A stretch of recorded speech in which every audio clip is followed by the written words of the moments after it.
Ayan, samahan nyo kami mag-workout ng aking jusawa. After busy week, makakapag-gym na kami, guys. Oh, wait. Laging nagmamadali. Lagi siyang nagmamadali, guys. Always in a hurry. Dali ko kasi mga bubot, mga sa dami kong dala-dala lagi.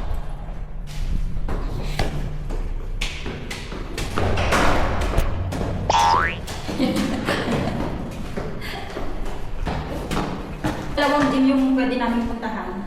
Pero doon yung isa paborito namin. Yung mas maluwag, hindi masyadong busy. We'll see. I miss the pool. You wanna go to the pool mamaya? No, I don't want to go to the pool. Why? It's too hot. It's too hot? You can stay in the water. May pool kasi doon, guys.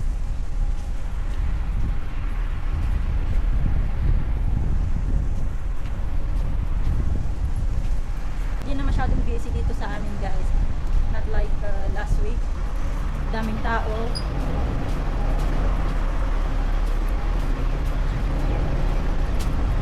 Dito banda yung isang gym. Pero mas gusto namin dito banda. Kasi mas maraming equipment. Mas maluwag.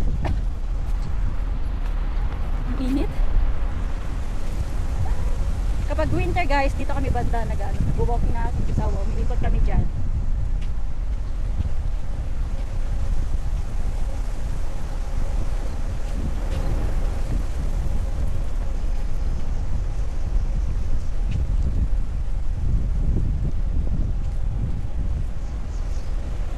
Ang gwapo niya, guys. Diba? Kasi ito, na-try na namin to ng aking Kisawa. Nagbayad kami. Tapos nakalimutan namin patayin. Tsaka pinark namin sa maling parkingan. Nag-ongoing pa rin yung niya, bayad niya.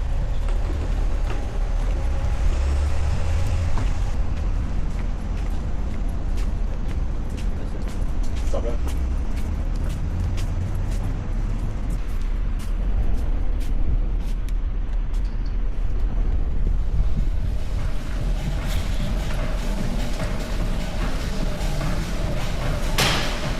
Guys, walang masyadong tao. So, diba, not bad.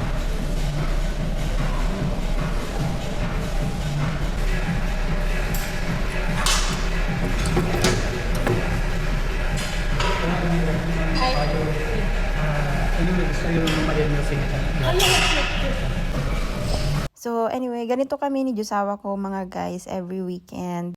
Hindi nawawala yung aming gym time. Alam nyo naman, we need to stay healthy and sexy, tapos masarap, ganon. So, ano yung tatlong gym yung pwede namin puntahan, guys. Pero dito, mas gusto namin sa kabilang hotel. Kaya mas maluwag siya, mas maraming equipment, tsaka hindi pa masyadong busy. Kaya bet na bet talaga namin yung sawa dito. So, bali ang i-workout ko pala for today's, guys, is magle-leg workout ako. Tapos i-workout ko na rin konti yung aking wet poo. O, diba? Para man matigas-tigas na naman siya ulit. Tapos si Jusawa naman is upper body workout siya for today. O, diba? Ganito kami, guys. Minsan hindi kami nagpapansinan kaya seryoso kami sa gym, mga day. Kailangan namin mag-focus sa workout.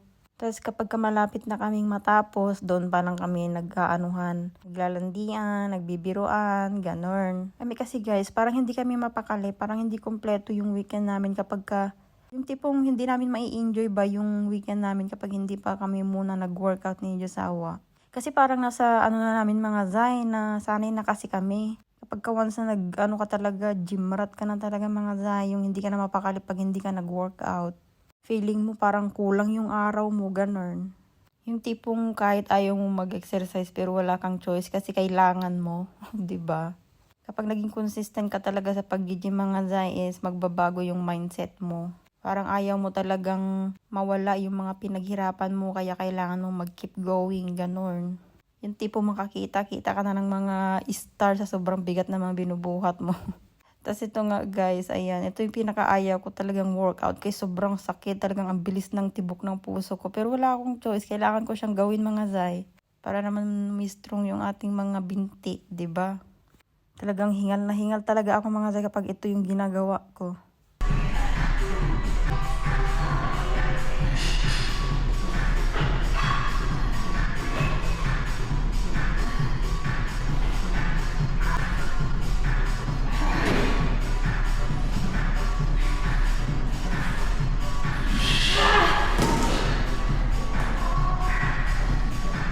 ayan, akala nyo madali lang yung ganyan na. Sobrang bilis talaga ng tibok ng puso ko mga day. Nakakahinga. Kailangan ko pa talaga ng more. Kapag once na nasanay ka na, madali na lang yan mga day. Easy peasy na lang para sa'yo. May kwento ko lang, kaya talaga kami nag-click ng bongga ng aking Diyosawa. Kay parehas talaga kaming mahilig mag-workout mga day. We love to take care of ourselves, ganyan. O diba? So, syempre, kung pipili ka ng partner sa buhay mo, pipiliin mo din yung parehas kayo ng hobbies, ganyan, mga interes sa buhay, mindset, o diba?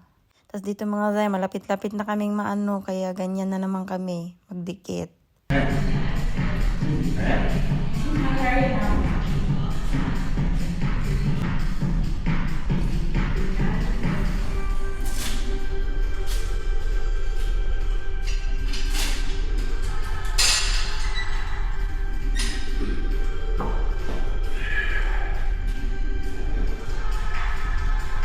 Tapos dito nga guys, amis na naman ako kay Diyosawa kay sobrang lakas niya mga day. Diba? Isang balibagan naman tayo mga day.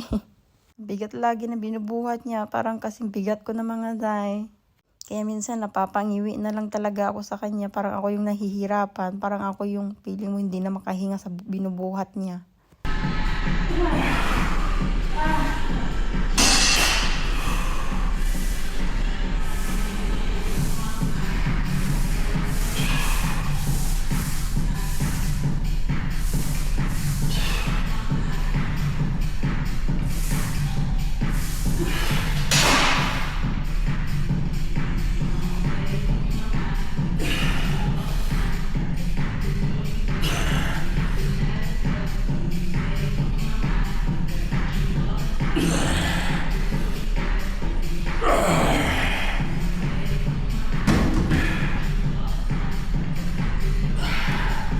Very heavy. Heavy.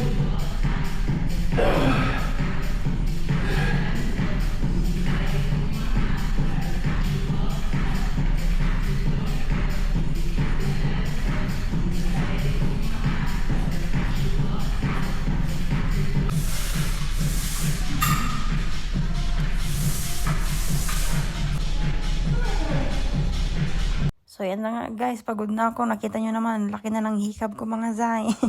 Wala na akong energy, kaya ang dami ko nang nagawang workout. Pero keep going pa rin tayo guys. Tapos dito banda na to mga zay, kaya napakaiksi ng suot ko, diba? Tinatanong ko ba si Diyosawa kung kita ba yung aking bebelat.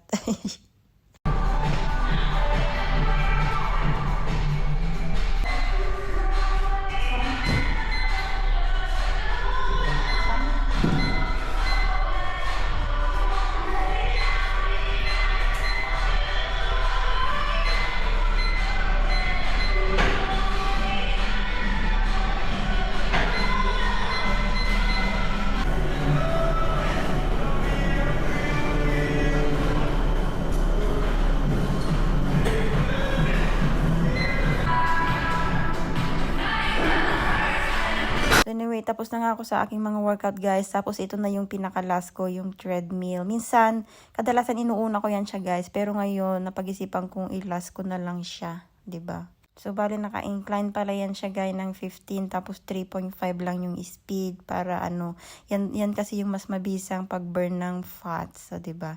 Tapos ayan si Diyosawa, tapos na rin siya. Mag-ano na yan siya, mag-i-stretch na yan siya.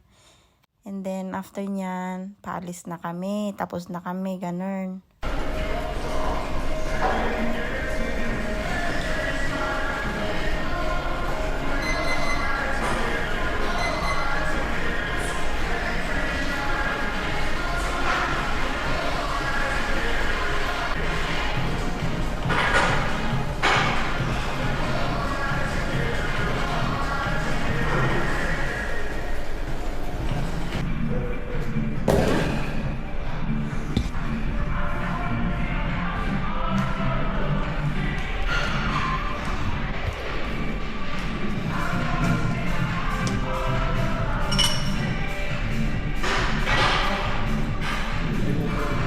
Nakapagod guys.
na kami mag-workout, guys.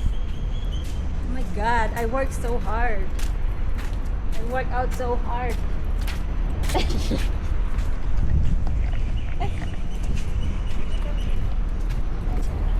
Sobrang init, parang ang sarap magbabad sa pool ngayon. Kaso ayaw ni Jusawa. Eh sabi ko, sige lang. Kaya magluluto pa ako mga zay ng magluluto ako ng adobo kasi may bisita kami mamaya. Pupunta dito yung katrabaho ni Jusawa. Magluluto ako, lulutuan ko sila ng adobo. Yan lang yung ating video, guys. Bye! See you on my next mini vlog.